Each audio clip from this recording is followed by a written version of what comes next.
নমস্কাৰ খুবতাং আদাব সশ্ৰীকাল কুমৰুক সিদুং খুলুম্বাই জুলে আৰু সাউথ ইণ্ডিয়াত কয়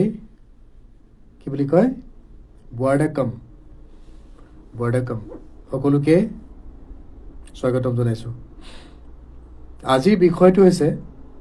ডেসক্ৰিপশ্যনত দেখিছে যে জুবিনদাৰ নামত নাহৰ পুলি নাহৰৰে কুমলীয়া পাতে সৰুমাই তই বাৰু মোৰে কথা বুজিছনে নাই ঘনে ঘনে তুলৈ কিয় মোৰে চকু যায় ঘনে ঘনে তুলৈ কিয় মোৰে চকু যায় নাহৰৰে কুমলীয়া পাতে সৰুমাই গানটো মনত আছেনে একদম সৰুতে শুনিছিলো দেই নাহৰ ইমান ধুনীয়া গীত আছিলে নাহৰ এতিয়া কথা আছে কি নাহৰ পুলি যে আপোনালোকে ৰোপণ কৰিলে জুবিনদাৰ মৃত্যুৰ পিছৰ পৰা গছ পুলিকেইটা সেই নাহৰ পুলিকেইটা কেনে আছে এবাৰ চাইছে কেনে বহুতে হয়তো চাইছে আৰু বহুতে হয়তো চোৱাগৈ নাই কাৰণ আমি কি কৰো বহুতৰ এটা মেণ্টেলিটি থাকে যে গছ পুলিটো ৰুলো আৰু এনেও বাচিব আৰু ফটোখনে মেইন গতিকে সেলফি এখন ললো আৰু জুবিনাৰ নামত নাহৰ পুলি ৰুলো মই এটা বস্তু সেইদিনা আচৰিত পাইছো যোৱা 9 তাৰিখে মোৰ যিদিনা হেপী বাৰ্থডে আছিলে মই জুবিনদাৰ ওচৰলৈ গৈছিলো জুবিন ক্ষেত্ৰলৈ গৈছিলো তাত দেখিছিলো যে নাহৰ পুলি মানুহে ৰুইছে কিন্তু আমাৰ যে বাৰীত যে আমি লাই শাকৰ পুলি যে ৰু এই সবজি খেতি যে কৰো য'ত নাহৰ পুলি মানে হিচাপ নাই মানে নাহৰ পুলিৰ এটা পুলিৰ পৰা ইটো পুলিৰ ডিষ্টেন্সটো কিমানটো জানিব লাগে আচলতে মানুহে ৰুবলৈ এতিয়া যে ৰুবলৈ ইমান অধৈৰ্য কিয় এইটো ৰুবই লাগে বুলি কথা আছে নেকি য'তে ত'তে ৰুই দিছে ঠেক এই মানে লাই শাকৰ পুলি দৰে মানে এইটো এটা মানে 6 আঙুল 3 আঙুল 2 আঙুলৰ মূৰে মূৰে নাহৰ পুলি গতিকে মই এটা বস্তু দেখাব বিচাৰিছো দেই মই আমাৰ গোগামুখত যোৱা 12 অক্টোবৰত জুবিনদাৰ ৰাজহুৱা আদ্য শ্ৰাদ্ধ যে হৈছিলে তাত মই এটা লাইভত কৈছিলো যে দুটা নাহৰ পুলি ৰোৱা হৈছিলে আমি 5টা গাঁত খান্দিছিলো গতিকে 3টা পুলি ৰুবলৈ থাকি গৈছিলে মই সেই ব্লাড দিয়া হওঁতে 18 অক্টোবৰত মই ব্লাড দি আহি পেলাই মই ৰুইছিলো মই দেখাইছিলো ভিডিঅ' এটাত সেই পুলিকেইটা কেনেকুৱা অৱস্থাত আছে মই দেখাই দিছো দেই আপোনাক এবাৰ ফ্লাছ লাইটটো নালাগে আমাক এইটো চাওক এইটো প্লে কৰি দিছো মই এইটো দেখিছেনে কি ধুনীয়া পুলি এইটো কুঁহপাত ওলাইছে এতিয়া এইটো কুঁহপাত ওলাইছে দেখিছেনে এইটো আমাৰ PM নগৰ মজলীয়া বিদ্যালয় নে উচ্চ মাধ্যমিক বিদ্যালয়ৰ এইটো মানে প্ৰাংগণত থকা যিটো পুলি আপোনালোকে যদি গোগামুখৰে চাব পাৰিব দেই মই সঁচা কৈছো নিমিছা কৈছো এইটো মই আজি লৈ আহিছো এইটো মানে মই কি কৰো গম পাইছেনে সেই যে 5টা পুলি সেই 5টা পুলি মই এদিন এৰি এদিনৰ পিছত মই পানী দিওঁ আৰু পানী কিমান দিওঁ গম পাইছেনে পানী মই দিওঁ এই যে আজিকালি ৰিলায়েন্সৰ যে আম্বানীৰ যে এটা বটল ওলাইছে 750 ml ৰ যে 750 ml মই এটা পুলিক দিওঁ এদিন এৰি এদিনত দিওঁ মানে মই ডেইলি নিদিওঁ ডেইলি সময়ৰ অকমান মানে নজুৰেগে আৰু গতিকে এই পুলিটো দেখিলে নে এইটো মই আজি দুমাহ হ'বৰ হ'ল আৰু গতিকে এই দুমাহৰ আপডেটটো দেখাল আপোনালোকক আৰু লগতে মই আৰু এটা কথা কওঁ এই নাহৰ পুলি যে 5টা ৰুইছিলো তাৰ কাষতে সিদিনা জুবিনদাৰ 18 মানে নৱেম্বৰত জুবিনদাৰ বাৰ্থডেৰ দিনা তাত কোনোবাই 3টা পুলি ৰোপণ কৰিছে যিহেতু মই 5টা পুলিত পানী দিওঁৱে দেখিছো যে সেই 3টা পুলিত পানী নিদিয়ে গতিকে মই লগতে সেই 3টা পুলিটো মই পানী দি দিওঁ কাৰণ গছ পুলিকেইটাতো মানে তাত কোনো হেৰি নাই ন যে মই ৰুইছো মই পানী দিব লাগিব তেওঁ ৰুইছে তেওঁ পানী দিব লাগিব যোনে ৰুইছে তেওঁ যদি দায়িত্ব পালন নকৰে তেনেহ'লে মই দিয়াটো মোৰ মানে সেইটো এটা মোৰ এটা গুণ এটা কাৰণ এইটো মাহীমাকৰ পুতেকটো নহয় সেইকেইটা সেই তিনিটা পুলি গতিকে নাহৰ পুলি আৰু এটা মই কথা কওঁ আমাৰ মই কৈ দিছো দেই নামটো আমাৰ গোগামুখৰ সোণোৱাল গাঁৱৰ কোনোবা জুবিন অনুৰাগীয়ে আবেগৰ বশৱৰ্তী হৈ প্ৰায় 10-12টা পুলি ৰুলে দেই পুলি ৰুলে খুব ধুনীয়াকৈ বেৰা দিলে আৰু যদি আজি তাৰিখত আপোনালোকে চাই যিটো আমাৰ এটা লিং ৰোড বজাৰৰ ফালেদি আহি পেলাই এই আমাৰ চাৰ্কুল অফিচত যে ওলাব পাৰে সেইডোখৰত মানে এই গাঁওখনৰ ভিতৰতে প্ৰায় 12টামান পুলি ৰুইছে আৰু সেই 12টা আটাইকেইটা হত্যা কৰিলে আটাইকেইটা পুলি মৰিলে তাৰমানে কিয় মৰিলে গম পায়নে প্ৰতিটো পুলি মানুহৰ এঘৰ মানুহৰ পদূলিতে ৰুইছে ধুনীয়াকৈ বেৰা দিছে ছাগলীয়ে খাব নোৱাৰাকে গৰুৱে অনিষ্ট কৰিব নোৱাৰাকে কিন্তু কিয় মৰিছে গম পায়নে পানী নিদিয়াৰ কাৰণে কোনোবা এঘৰ দেখিব মানে পদূলি ৰুইছে তেওঁলোকে এমক পানী দি দিলে কি হয় এমক পানী ব্ৰাছ যে মাৰে ৰাতিপুৱা সেই ব্ৰাছ মাৰোতে আমি সেই ব্ৰাছ মুখখন ধোৱা পানীখিনি যদি আমি সেই গছপুলিটোৰ ওপৰতে ধুই দিওঁ কিবা অসুবিধা হ'বনে সেই গছপুলিকেইটা নমৰিলেহেঁতেন কিন্তু গতিকে এনেই জয় জুবিনদা বুলি কৈ এনেই গছপুলিটো লৈ পেলাই ফটো এখন দি কি ঘেণ্টাডাল হ'ব কি ঘেণ্টাডাল হ'ব এই গছপুলিকেইটা কি হত্যা কৰিব লাগে তেনেকৈ বহুত ধৰণৰ বহুত জেগাত হৈ আছে জাষ্ট মানে কি গছপুলি ৰুব লাগে আৰু ৰুইছোঁ চেলফি দিছোঁ আৰু আপোনালোকে জানেনে আমাৰ অসমত এইটো সময়ত গছপুলি ৰোৱা সময় নহয় অসমত বুলি নহয় আমাৰ ইণ্ডিয়াতে নহয় মানে এইটো উইণ্টাৰ ছিজনত মানুহে গছপুলি নোৰোৱে গছপুলি ৰুলেও তাক বহুত প্ৰতিপালন কৰিবলগীয়া পানী দিবলগীয়া আপোনালোকে চব্জি খেতি কৰিছে নহয় দেখিছে কেনেকৈ পানী দিয়ে আপোনালোকে গতিকে প্ৰতিজোপা গছপুলি যেতিয়া ৰোপণ কৰিব তাত পানী দিয়াটো আপোনালোকৰ ধৰ্ম কাৰণ আপুনি কোনোবা এজন ভগৱানক আপুনি প্ৰতিষ্ঠা কৰি আছে গছপুলি মানে ভাবিব এইটো ভগৱান কোনো বেলেগ মাইকালাল ভগৱান নাই এই গছ গছনি এই প্ৰকৃতি হৈছে আমাৰ ভগৱান গতিকে এইটো বেয়া লাগিলে দেই মই তোমালোকে বেয়া পালে উপায় নাই মই সোণোৱাল গাঁৱৰ কথা কৈ দিছোঁ এইটো যোনে ৰুইছে তেওঁলোকৰ দায়িত্ব থাকিব লাগে যে গছপুলিকেইটা ৰুইছিলোঁ গছপুলিকেইটাত আমি সপ্তাহত 2বাৰ বা 3বাৰ পানী দিব লাগে কাৰণ এতিয়া কি হয় উইণ্টাৰ ছিজনত আমাৰ মানে গ্ৰাউণ্ড ৱাটাৰ লেভেলটো কমি যায় বৰষুণ নহয় গতিকে আমাৰ মাটিত যিটো মানে আপোনাৰ পানীৰ পৰিমাণটো নাইকিয়া হৈ যায়তো গতিকে গছ জীয়াই থাকিব নোৱাৰিব নহয় গতিকে আপুনি আৰ্টিফিচিয়েলি পানী দিবই লাগিব ৱাটাৰ ছাপ্লাই কৰিবই লাগিব আপুনি মানে জলসিঞ্চন দিব যোগান ধৰিবই লাগিব মই ক'লোঁ নহয় আপোনাৰ এনেকুৱা মানুহ আছে কোনোবাই নতুনকৈ ৱাল বনাইছে ৱাল বনাইছে ধুনীয়া একদম লাখটকীয়া গেট লগাইছে তেওঁ পকাত পানী দিছে মই নামটো নকওঁ বেয়া পাব তেওঁ পকাত পানী দিছে তেওঁ ৱালখনত মানে লাখটকীয়া ৱালটো পানী দিছে কিন্তু এই কাষতে ৰুই থোৱা নাহৰ পুলিটো যে গাঁৱৰ কোনোবা ডেকা ল'ৰাকেইটা মানে যে ৰুলে এই যে মই মানে ৱালখনত পানী দিওঁতে যে মই গছজোপাত পানী এটোপাল দি দিব লাগে কিমান যাব আপোনাৰ 10 পইচা কাৰেণ্টৰ বিল যাব 20 পইচা যাব সেই গছজোপা যে আপোনাৰ পদূলি যে নাহৰ পুলিজোপা উঠি আহিলেহেঁতেন বাঢ়ি কিমান ধুনীয়া লাগিলেন কওকচোন এটা মেমৰি হ'লহেঁতেন যে আমি 2025 চনৰ বোলে আমুক তাৰিখে আমি এই গছজোপা ৰুইছিলোঁ জুবিনদাৰ নামত আপুনি নাহৰ পুলিটো হত্যা কৰিলে ডেট মিনছ জুবিনদাক হত্যা কৰিলে আপুনি ইনডাইৰেক্টলি জুবিনদাৰ নামত ৰুইছিলে নহয় ইমান এই কোন মানসিকতা আপোনালোকৰ নাইনে যে আপোনালোকৰ পদূলি ৰুই থোৱা গছ পুলিটোত পানী এমক দিব নোৱাৰা আপোনালোকৰ ইমান ননচেন্স নে আপোনালোকে চালা মোক বেয়া পালেও পাব মই একো ঘেণ্টালাল কৰিব নাই আপোনালোকে গম পাইছে নাই গছ পুলিত পানী দিব নোৱাৰা মানসিকতা মানুহ একো ঘেণ্টা কৰিব নোৱাৰে মই কাকো কেয়াৰ কৰা মানুহ নহয় মই এফালেদি অহা যোৱা কৰোঁ কাৰোবাৰ কিবা ক'ব লগা থাকিলে ক'ব মোৰ লগত যুঁজিব গছ পুলিত পানী দিব নোৱাৰা মানুহে মোৰ লগত কি যুঁজিব এইটো সময়ত জানিব লাগে গছ পুলি ৰুব নালাগে আপোনালোকে থৈ দিব লাগিছিলে পুলিকেইটা যদি পানী দিব নোৱাৰে ইমান যদি সময় নাই ইমান যদি আপোনালোকে ব্যস্ত মানুহ পদূলি মুখৰ ৰুই থোৱা গছজোপা যদি পানী দিব নোৱাৰে ৰুব নালাগিছিলে এতিয়া আপুনি মাৰ্চ মাহলৈ ৰখিব লাগিছিলে এপ্ৰিল মাহলৈ ৰখিব লাগিছিলে আকৌ গছপুলি ৰোৱা সময় সেইটোৱে এপ্ৰিলৰ পৰা আমাৰ জুলাই আগষ্টলৈকেহে আমি গছপুলি ৰুওঁ টানি টুনি ছেপ্টেম্বৰলৈকে ৰুব পাৰি অক্টোবৰ নৱেম্বৰতো আমাৰ গছপুলি ৰোৱা ছিজন নহয় সেইকাৰণে 5 জুন তাৰিখে আমাৰ বিশ্ব পৰিৱেশ দিৱস পালন কি কাৰণে কৰে নৱেম্বৰতো বিশ্ব পৰিৱেশ দিৱস পালন কৰিব পাৰিলেহেঁতেন সেইখিনি জানিব লাগে মানুহে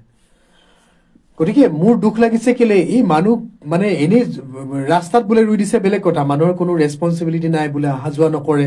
তাত মানুহৰ ঘৰ নাই আৰে ভাই মানুহৰ পদূলি মুখত ৰুইছে গছ পুলিকেইটা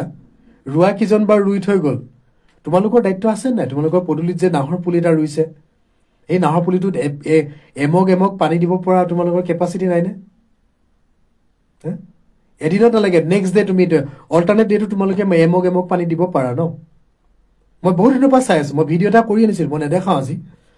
মই নামটো কৰিছো গোগামুখ সোণোৱাল গাঁৱৰ এই যিটো আমাৰ লিং ৰোড বজাৰৰ পৰা আহি যিটো আমাৰ চাৰ্কুল অফিচত ওলাই সেই ৰাস্তাটোৰ এই মানুহখিনিৰ কিঘৰ প্ৰায় মানুহৰ ঘৰৰ পদূলিয়ে নাহৰ পুলি এটা ৰোৱা আছে চাব আপুনি নিজে আহি গোটেই নাহৰ পুলি হত্যা কৰিলে গোটেইকেইটা নাহৰ পুলি মৰিলে এটা নাহৰ পুলি বচাব নোৱাৰিলে কোনেও বিকজ অফ গেলা মেণ্টেলিটি কোনো পৰিৱেশৰ প্ৰতি কোনো মানে হেৰি নোহোৱা মানুহ এইবিলাক ষ্টুপিড মানুহ এইবিলাক কোনো দায়িত্ববোধ নাই গছ পুলি এটা যে ৰুইছে আমি যে পানী এমক দিব লাগে আমি এইবিলাক চাই থাকিব নোৱাৰো যে আমি আহোম মানুহ তাই আহোম মানুহ যে আমি মানে পেটত এটা মনত মানে মুখত এটা পেটত এটা আমাৰ নাই তেনেকুৱা আমি চিধা চিধি মানুহ আৰু সেইকাৰণে আমি আজি তৃতীয় শ্ৰেণীৰ নাগৰিকৰ দৰে জীয়াই আছো নহলে আজি আমি জনজাতিকৰণ লাগে চিঞৰি থাকিব লগা নহলহেঁতেন আমি 600 বছৰ ৰাজত্ব কৰি আমি আজি ৰয়েল ফেমিলি ষ্টেটাছ ল'ব লাগিছিলে আমি ৰাজকীয় মানে ষ্টেটাছ ল'ব লাগিছিলে আমি লোৱা নাই এইটো যদি হিমন্ত বিশ্ব শৰ্মাৰ কোনোবা পূৰ্বপুৰুষে 600 বছৰ ৰাজত্ব কৰিলে হয় আজি হিমন্ত বিশ্ব শৰ্মা ৰাজকীয় মানে হেৰিত থাকিলে ৰজাৰ দৰে থাকিলেহেঁতেন ৰয়েল ফেমিলি ষ্টেটাছত থাকিলেহেঁতেন গম পাইছেনে নাই গতিকে আমি তাই আহোমবোৰ তেনেকুৱা নহয় আমি হৈছো সমাজবাদ আৰু সাম্যবাদৰ নীতিৰে চলা মানুহ এইখন মিচিং মানুহৰ গিৰ্কক লৈ আছো মই গতিকে আমি এনেকুৱা লেতেৰা মনৰ মানুহ নহয় যে আমি কাৰোবাক ঘিণ কৰিম কাৰোবাক বেয়া পাম কাৰোবাক আমি বেয়াকে কম এইবিলাক আমাৰ মানসিকতা নাই আমি চবকেই সাঙুৰি পেলাই আমি জীয়াই থকা আমি এটা জাতি গতিকে তাই আহোমখিনিক টাৰ্গেট কৰি কোনেও বেছিকে আগ নাবাঢ়িব চান্স পালে বহুতে বহুত কথা কৈ আছে দেখি পাইছো ফেচবুকত গতিকে সাৱধান হৈ যাওক চান্স পালে গছকিবলৈ নাচাব বহুতে বহুত বেলেগ ধৰণে লিখি আছে ভাবিব নোৱাৰি মানে বহুত মানে এটা এনেকুৱা পৰিৱেশলৈ লৈ যাব চেষ্টা কৰি আছে বহুতে বেলেগ এটা পৰিৱেশলৈ নিবলৈ মণিপুৰ যেন হওক বেলেগ কিবা পৰিৱেশ হৈ যাওক এই কালি পৰহি আপোনাৰ কালি যিটো বিটিএডিত যিটো ঘটনা হ'ল এইটো ভালৰ কাৰণে হৈছে নেকি এইটো কোনোবাই উচতাইছে হাগ্ৰামা মহিলাৰী আদায় মানে জাম্বা যে কৈ জাম্বাখিনিয়ে তাত আছে ন জাম্বাখিনি এইবিলাক কাম কৰি আছে এনেই জাম্বা কৈ আছিলে নেকি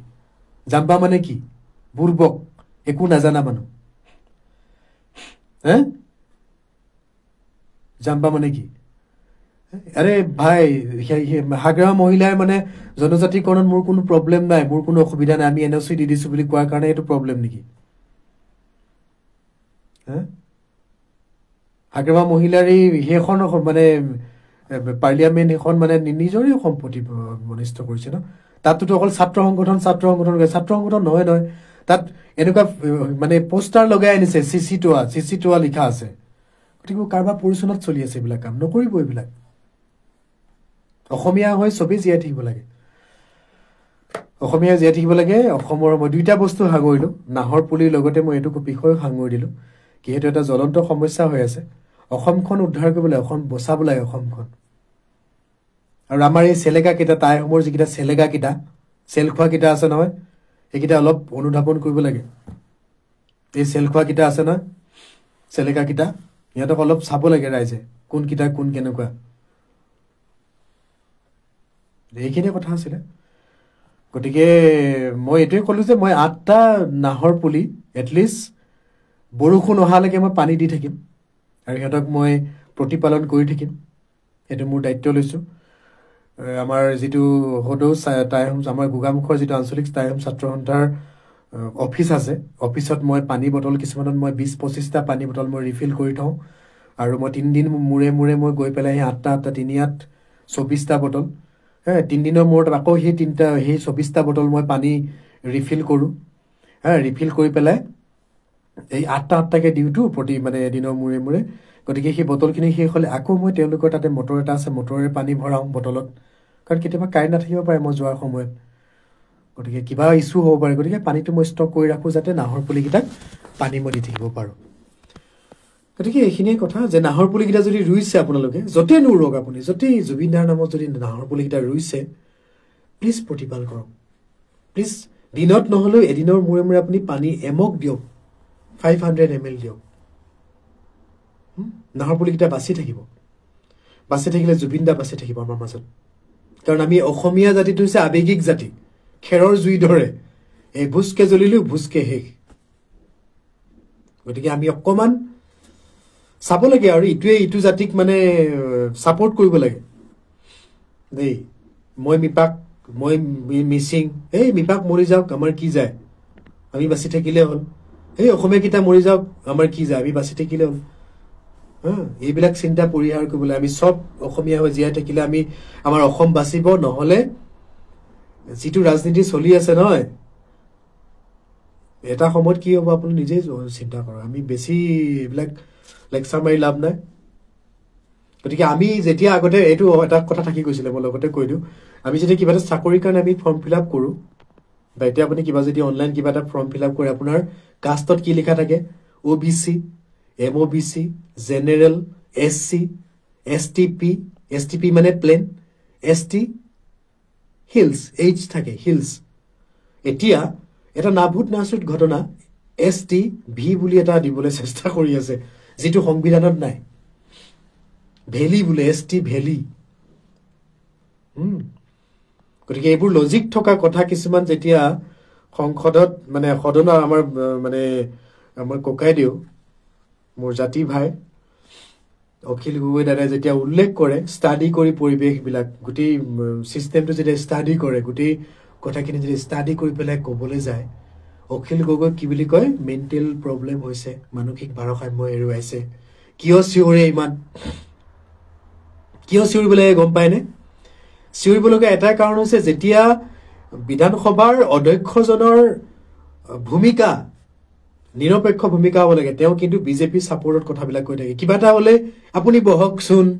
অখিল গগৈ আপুনি বহকচোন আপুনি কিয় এনেকুৱা কৰে একে সময়তে যদি কোনোবা বিজেপি বিধায়ক এজনে তেনেকুৱা উদ্ভণ্ডালি কৰে অখিল গগৈক মাৰিবলৈ যদি সুচালয় তেওঁ কিন্তু মানে হেৰি পৰা বহিষ্কাৰ নকৰে গতিকে এইবোৰ আমি চাই থাকোতো গতিকে আমাৰ গাত লাগে আৰু যদি কিবা মানে আৰ্গুমেন্ট হোৱাৰ লগে লগে অখিল গগৈ মাইকটো অফ কৰি দিয়ে বাকীবিলাকৰ মাইকত তৰতৰাই থাকে গতিকে অখিল গগৈ চিঞৰিবলগীয়া হয় এইটোতো জানিব লাগিব ন কথাবিলাক গতিকে কথাবিলাক মই হাঙুৰি পেলাই ক'লো অলপ খিচিৰি হৈ গ'ল নাহৰ পুলিৰ পৰা আমাৰ 6 জনগোষ্ঠী জনজাতিকৰণৰ কথা আহিলে 6 জনগোষ্ঠীৰ লগতে আমাৰ চাউদাং বৰুৱাসকলৰ কথা কৈছে আছে 7 তাৰপিছত এফালে কলিতা যোগী নাথ যোগী 8 9 আৰু মদাহী 10টা জনগোষ্ঠীক জনজাতিকৰণ কৰক আৰু অসম ৰাজ্যখন জনজাতীয় ৰাজ্যৰূপে সংবিধানত মানে হেৰি কৰক স্বীকৃতি দিয়ক আৰু তেতিয়াহে অসমখন বাচিব অসমীয়া বাচিব অসমীয়া মিন্স নট অনলি মিপাক অসমীয়া মানে নট অনলি চুতীয়া মানুহ অসমীয়া মানে নট অনলি মটক মৰাণ অসমীয়া মানে অকল কোচ ৰাজবংশী বা এই মদাহী কলিতা এইবোৰ নহয় আমি সকলো মিলি অসমীয়া এতিয়া দেখিছো বহুত মানুহে বহুত মানে মিচিং গাঁৱত বিহু মাৰিবলৈ এৰি দিছে লগতে এইটো কথা কৈ দিছো মোৰ গাঁৱতে আজিকালি বিহু নামাৰে আগতে আমি একেলগতে সৰুতে গৰু গা ধুৱাও এইডোখৰতে আমাৰ কালভাৰটা আছিলে গৰু গা ধুৱাবলৈ যাওঁ একেলগতে বিহু মাৰো একেলগতে বিহু খানা খাওঁ এতিয়া আগতে আমি শুনিছিলো যে শিক্ষাবিদ স্বনামধন্য যিজন শিক্ষাবিদ পণ্ডিত তাবুৰাম টাইট ডাঙৰীয়াই বিহু মাৰি পেলাই পুঁজি সংগ্ৰহ কৰিছিলে টিএমপিকে গঠন কৰিছিলে আগম কেবাং গঠন কৰিছিলে সেই তাবুৰাম টাইডৰ বন্ধু মোৰ শ্ৰদ্ধাৰ শিক্ষাগুৰু আমাৰ হাই সেকেন্ডাৰী প্ৰিন্সিপাল আছিলে প্ৰাক্তন মানে অধ্যক্ষ শ্ৰদ্ধাৰ মুখ্যনাথ পাটি ছাৰ একেলগতে বিহু মাৰিছিলে লখিমপুৰ হাই সেকেন্ডাৰী যেতিয়া পঢ়ি আছিলে গম পায়নে এতিয়া আপোনালোকে মানে সেই মুখ্যনাথ পাটি ছাৰতকৈও পণ্ডিত যিকেইটা ৰাজনীতি কৰি আছে তেওঁলোক এতিয়া এই আমাৰ তাবুৰাম টাইড শিক্ষাবিদ পণ্ডিত তাবুৰাম টাইডক আমি সদায় শ্ৰদ্ধা কৰোঁ তেওঁটোৰ লগতকৈ পণ্ডিত মানুহ ওলাই গ'ল এতিয়া মিচিং কিটাই কয় যে এইটো বিহুটো বোলে মিপাকৰ বিহুহে আমি কিয় মাৰিম লিগাংটোহে আমাৰ বিহু বহুত গাঁৱত আজিকালি বিহু বন্ধ কৰিলে গম পায়নে মোৰ ওচৰ গাঁওখনত বন্ধ কৰি দিলে আজি কৈ দিছো কিন্তু মই এখন আমি সন্মান কৰো সকলো জাতি জনগোষ্ঠীক গতিকে মই এখন ইৰকক লৈ আছো বুজি পাইছে নে গতিকে আমি আমাৰ আবেগ আছে আমাৰ অনুভূতি আছে আমাৰ চেতনা আছে জাতীয় চেতনা আমাৰো আছে আমি নাভাবো যে আমি অকল টাই আহোম কিটা বাছি থাকিম বাকি মৰি যাওক আমি তেনেকে নাভাবো আমাৰ টাই আহোম কিটা আগবাঢ়ি যাওক আৰু সব টাৰ্গেট দেখিছো সিসি2 যিমান মিটিং হৈছে কিবা হৈছে অকল টাৰ্গেট টাই আহোম 100 বছৰ ৰাজত্ব কৰা 100 বছৰ ৰাজত্ব কৰা 100 বছৰ ৰাজত্ব কৰি পেলাই আমি ৰয়েল আমি ষ্টেটাস লবলৈ যোৱা নাই 100 বছৰ ৰাজত্ব কৰি আমাৰ টাই ভাষাটো আমি ইয়াত মানে বলবৎ কৰা নাই 100 বছৰ ৰাজত্ব কৰি আমি ইয়াত টাই আহোমৰ ধৰ্ম পৰম্পৰা আমি পালন কৰিবলৈ কোৱা নাই 100 বছৰ ৰাজত্ব কৰি আমাৰ টাই ভাষাটো আমি জাপি দিয়া নাই গতিকে এইবোৰ চিন্তা কৰিব লাগে সময় এতিয়াও আছে সকলোৱে চিন্তা কৰক বহলকে চিন্তা কৰক পলিটিক্স নকৰিবা বন্ধু এই গানটো কিন্তু ফেসবুকৰ পৰা সোশ্যাল মিডিয়াৰ পৰা উঠাই দিয়া হৈছে যাতে কোনেও এই গানটো মানে মিউজিক লৈ পেলাই কোনেও ষ্টেটাস দিব নোৱাৰে মানে ভিডিও আপলোড কৰিব নোৱাৰে এটো গান কিন্তু আপুনি নাপায় আকৌ ফেসবুকত বা আপুনি ইনষ্টাগ্ৰামত যদি আপুনি ষ্টেটাস বনাবলৈ যায় পলিটিক্স নকৰিবা বন্ধু আপুনি গানটো অলৰেডি ডিলিট কৰি দিয়া হৈছে গতিকে এইখিনিয়ে কথা জয় আই অসম টাই আহোম পেয়ংলে অসমীয়া জাতি জিন্দাবাদ জয় আই অসম জয় জুবিন দা